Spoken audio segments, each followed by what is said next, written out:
We officially turn over Alice Goo to the custody of BJMP, and over the course of the weekend, baka nag-develop ng possible infection yung kanyang lungs. Ito mga kachika, no? Parang VIP treatment na naman yung nangyayari kay Alice Goo. Ang iniisip ko nga dyan, baka sa mga susunod na araw, ang ilalagay sa kanya mga kachika, neck brace, tsaka baka i-wheelchair na yan. Or worse mga kachika, baka nga i-hospital or i-house arrest na lang nila yan.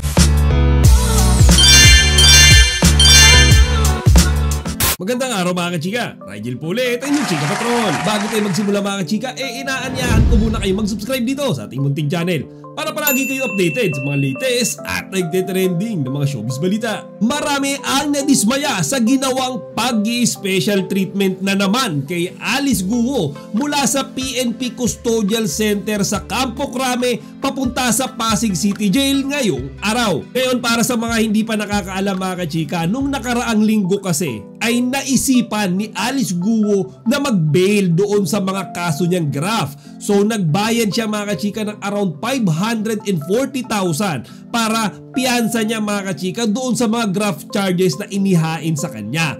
Pero mga kachika, yung kaso niya na qualified human trafficking mga kachika, yan ay kasong non-bailable. Walang piyansa. Kaya wala siya magagawa mga kachika kung hindi manatili pa rin bilang isang detainee. Kaso eto na ngayon nangyari mga kachika. Ngayong araw ay itinransfer si Alice Goo sa Pasig City Jail. Pero mayroon na namang nakakagulat na balita. Talaga namang kung iisipin nyo mga kachika, ginagawa nilang pulpol yung mga tao. Ayon kasi mga kachika sa PNP, ay nagkaroon daw ng left lung infection etong si Alice Goo. Itong nakaraang weekend daw kasi mga kachika, siya ay inubo at sinipon. Ganun ka-basic mga kachika. And here it goes mga kachika. Imbis na ipasok siya sa normal na selda kasama yung iba pang PDL. Actually alam ko 40 plus na mga women PDLs mga kasika yung kasama niya sa selda. Ang nangyari na naman, doon siya nilagay sa special recovery room mga kachika ng Pasig City Jail para pansamantala, temporarily mga kachika, makapagpagaling.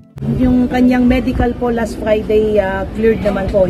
She was supposed to be transferred last Friday based doon sa doktor po ng PNP General Hospital na probably from Friday and over the course of the weekend baka nag-develop ng possible infection yung kanyang lungs.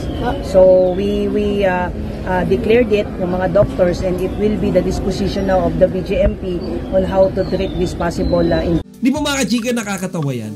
Di ba yan yung parang mga palusot palagi ng mga sindikato, ng mga kriminal kapag sila mga kachika ay naiipit or mapupunta sa alanganing sitwasyon sa isang kulungan. So eto mga kachika, parang VIP treatment na naman yung nangyayari kay Alice Goo. Ang iniisip ko nga dyan, baka sa mga susunod na araw, ang ilalagay sa kanya mga kachika neck brace, tsaka baka i-wheelchair na yan. Or worse mga kachika, baka nga i-hospital or i-house arrest na lang nila yan. Di ba mga kachika, kung tutusin nga mga kachika, alam nyo ba na yung mga kriminal na usually may mga non-bailable offense, hindi na uso yung sakit-sakit dyan. Kumbaga itinatrato yan na parang basura na sa lipunan, salot sa lipunan. Ngayon ang pinagtataka ko, bakit itong si Alice Goo? Kumbaga machika, bibigyan pa ng special room para magpagaling. Ano yan, naka-aircon? Ano yan, merong unlimited food? Naka-buffet ba sila dyan? Di ba mga kachika, it's a bit odd considering sinabi na ni Senator Risa Hontiveros na yan si Alice Goo ay mastermind dito sa mga illegal na pogo sa Pilipinas.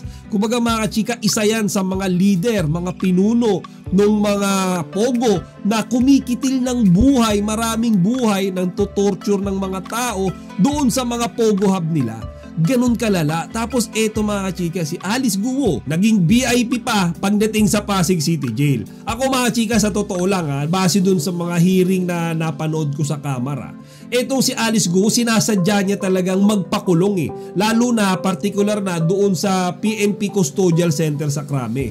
For some reason ayaw niyang umalis doon. Talagang siya mga kachika, kampante siya na nandun lang siya.